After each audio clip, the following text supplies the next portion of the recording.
आप सबके प्रणाम। हम डॉक्टर अर्चना पांडे एगो छठ के गीत आप सबके सुना रहल बानी। अच्छा लागी तो लाइक शेयर करब जा आ हमरो के आपन प्रतिक्रिया बताइब जा। ली सुनी। गंगा माई के पनिया लहा लहा, नैया लागे ले आकाश। गंगा माई के पनिया लहा लहा, नैया खिले ले आकाश। ताही नैया चढ़े ले बालम जी, उनकर धोती लहराए। ताही नैया चढ़े ले बालम जी, उनकर धोती फहराए।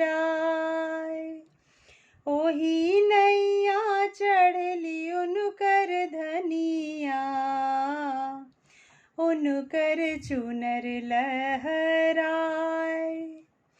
ताही नैया चढ़स उनकर धनिया,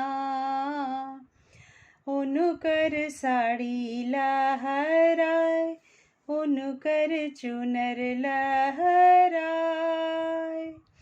गोदिया में लेके बालकवा, चलली छठी मैया के घाट। गोदिया में लेके आपन बिटिया, चलली छठी मैया के घाट।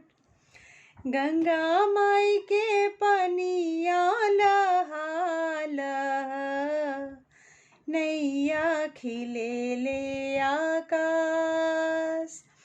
गंगा माई के पनिया लहा लहा, नैया उगे ले आकाश। जय छठी मैया।